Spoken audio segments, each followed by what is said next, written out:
Halo pebisnis semua, selamat datang di Ulas Bisnis. Dan ini kita masuk ke satu daerah ya, Pariaman di Sumatera Barat.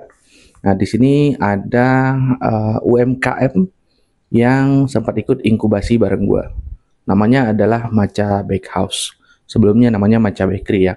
Tapi karena dikerjakan dari rumah diganti namanya jadi Bakehouse. Dan dia punya produk berbagai macam roti, ada juga pizza, yang sudah banyak masuk di beberapa coffee shop dan juga sempat penetrasi pasar di Kota Padang juga. Ini dia ulas bisnis episode Macha Bakehouse.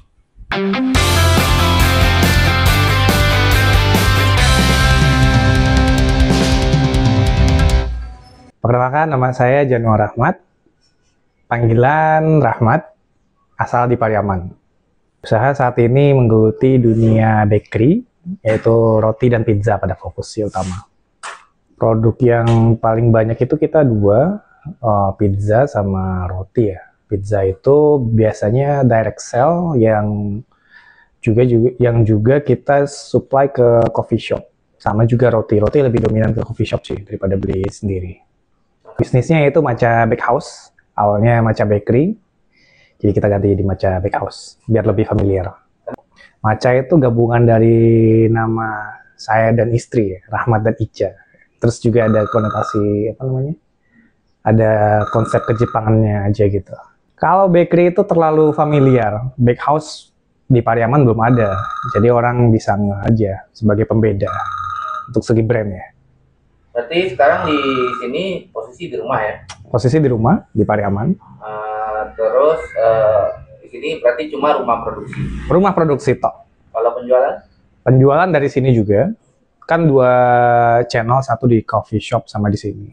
Jadi dari sini kita antar langsung ke customer. Ada juga customer yang sering jemput ke sini. Channel penjualan kalau yang online paling banyak lewat mana? Online kita biasa WhatsApp dari pelanggan yang udah biasa beli. Terus juga dari omongan mulut ke mulut gitu sih Bang. Berdirinya kalau tidak salah itu 2023 awal. Tapi awal-awal Desember 2022 sudah mulai trial, ya namanya trial uji coba produk. Tapi frontalnya itu Januari 2023. Nah, dengan produk bakery ini dan juga pizza, itu kan butuh keahlian khusus ya? Nah, itu belajarnya berapa lama? Kebetulan waktu itu sebenarnya dari awal sudah ada ketertarikan ya, di rumah sering bikin roti dulu itu. Jadi belajarnya pertama itu cari guru yang tepat, ya nggak lama sih, semingguan lah. Terus coba sendiri selama sebulan, bikin eksperimen, dapetin yang sesuai, udah langsung jalan. Sekarang sudah masuk kita fokus ke Pariaman, tapi juga ada pelanggan yang dari Padang, biasanya mereka itu pesan dulu, nanti dijemput atau enggak mereka minta tolong antar ke stasiun. Tapi kita emang fokus bisnis itu ke Pariaman dulu biar maksimal semua orang Pariaman tahu produknya Macha itu ini loh gitu loh. Nah sekarang itu kan juga ada kerjasama dengan beberapa coffee shop. Nah itu dari sisi omset berapa persen sih pemasukan yang dari kemitraan ini? Kalau dari total mungkin sekitar 30-40% itu dari coffee shop penjualannya dari total bulanan sih Bang. Nah kalau di Pariaman bisa ditemukan di mana nih produk-produk Macha Bakery? Kalau di Pariaman kita sebenarnya ada 4-5 coffee shop di Pariaman, tapi yang cuman ada pizza itu hanya di Delicious Coffee. Terus juga untuk roti juga ada di beberapa coffee shop kayak di Delicious, di Boboti, Kopi Lain Hati, Kopi Dari Hati, sama The Brave. Cuman kita lagi masih mikir-mikir ya, karena dengan kondisi saat ini, Pariaman itu agak tricky pasarnya. Jadi misalnya harga roti yang cukup lumayan, orang mikir-mikir aja mending beli lontong daripada beli roti gitu kan. Jadi mungkin sekarang hanya fokus, nggak banyak sih, mungkin sekitar 2 coffee shop yang mau difokusin. Karena dari berkaca beberapa bulan kebelakangan, itu sekitar 4-3 bulan yang lalu, itu pendapatan roti sangat anjlok sekali. Tapi yang untuk di pizza sama yang di roti di Delicious itu khususnya, alhamdulillah masih stabil sampai saat ini. Nah sebelum mulai usaha ini, apakah sebelumnya buka usaha lain atau bekerja bidang profesional? Sebelumnya saya bekerja di bidang profesional, kurang lebih 7 tahunan. Terakhir saya posisinya mau jadi manajer operasi di proyek, terus ya nggak saya ambil, saya tolak, saya resign. Terus juga awal-awal mikir mau bisnis apa. Sebelum resign udah lama sih, waktu kerja juga udah mikir mau bisnis apa, seperti apa, strateginya gimana. Ya kepentok sih di hobi ya, ujung-ujungnya. Saya hobinya makan roti, kenapa gak coba kan? Yang namanya hobi kan lebih enak untuk didalami Bang, gitu sih. Apa tantangannya shifting nih dari dunia profesional kemudian mulai buka usaha? Yang pasti tantangannya sama kayak orang profesional pada umumnya dengan buka usaha. Dari segi gaji, kita gajinya sudah digit ya, bisa sampai puluhan. Tiba-tiba jualan dari nol, kadang dapat 1 juta, kadang dapat 500.000, kadang 100.000, kadang nggak ada.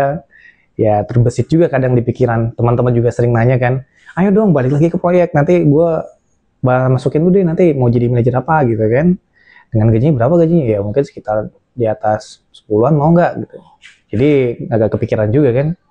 Kadang saat lagi down juga kan, ini bisnis nggak kayak gini, seperti apa, mending gue balik lagi ke proyek aja kali ya, gitu sih yang dilemanya. Dengan kondisi seperti itu, apa nih pertimbangannya atau alasan utama saya tetap mau bisnis? Ya, yang pertama itu karena sudah berkeluarga ya. Dulu waktu saya di proyek itu, anak pertama, saya hampir sebulan itu bisa bolak-balik Pariaman, Jakarta itu 5-4 kali. Itu jadi dilema. Kadang anak waktu itu sampai sakitnya itu tiap minggu. Ada yang kalau nggak mimisan, demam, pokoknya yang aneh-aneh. Nah, jadi semenjak itu kepikiran kalau misalnya kenapa-kenapa di rumah, takut aja. Anak nggak ada yang ngurus, terus juga keluarga terabaikan. Apalagi waktu saya di merantau 7 tahun itu, hampir sudah banyak keluarga saya yang meninggal. Jadi saya kepikiran orang tua juga. Gimana kalau misalnya saya merantau, tiba-tiba orang tua meninggal, ya oke, meninggal kan acara sehari kubur selesai gitu kan. Tapi kan proses sebelum meninggal, kayak misalnya saya merawat beliau, saat sakitnya gimana, terus misalnya kayak beliau butuh apa, saya nggak ada. Jadi tekanan batin aja sih di situ yang bikin bertahan. Di samping emang situasi ekonomi juga agak kurang ya. Tapi ya tetap dijalani aja lah Bang. Setiap makhluk kan sudah ada rezekinya masing-masing. Nah, kalau penetrasi pasar keluar dari Pariaman yang udah berjalan apa aja nih? Kemarin sempat coba di Hotel Padang. Di Hotel Padang kayaknya belum membuahkan hasil sih. Mungkin karena efisiensi sekarang kan. Dan juga si segmen marketnya nggak ketemu mungkin. Soalnya lebih cocok kalau untuk ini di coffee shop sih mainnya, karena orang kesana kebanyakan itu nggak mikir soal harga juga, terus orangnya selalu bertukar gitu kan. Orang yang mau nongkrong atau apa, mau beli apa tinggal ambil. Ya tergantung segmen marketnya aja sih Bang sebenarnya. Tapi kita lebih prefer dari pengalaman selama ini emang di coffee shop kayaknya lebih cocok. Kalau coffee shop yang udah mencoba untuk mulai bekerja sama di Padang udah ada? Mencoba sudah, tapi pertimbangannya dari transportasi lagi, karena ada biaya pengiriman kan. Kalau dilihat dari harganya, nggak ketemu, nggak cocok kayaknya. Makanya lebih mending ya dimaksimalkan di Pariaman ya. Mungkin kayak istilahnya jadi ikan di dalam laut atau ikan di dalam akuarium yang kecil. Kalau di akuarium yang kecil kita jadi rajanya, kalau di laut rajanya masih banyak lagi gitu. Gitu sih. Nah, kemarin kan juga satu grup ya dengan yang videonya sudah tayang ya. Dengan Wahyu, dengan Igun, dengan Al. Iya. Itu gimana pengalamannya? Wah, beliau itu orang-orang yang hebat semua ya. Ini dari hati yang paling dalam sih. Bukan dibuat-buat ya, buat kalian semua. Bro, lu the best bro. Karena emang ya namanya pengusaha itu emang beda mindsetnya dengan pekerja atau karyawan. Mereka survive meskipun duit dapat 10.000 pun ya tetap aja ada duitnya. Kalau kita kan biasa terima gaji bulanan berapa juta gitu kan, habis aja udah nanti dapat lagi gitu, nggak ada mikir duit ngeluarin 10.000 itu seberapa susahnya dapetinnya, itu nggak mikir gitu kan.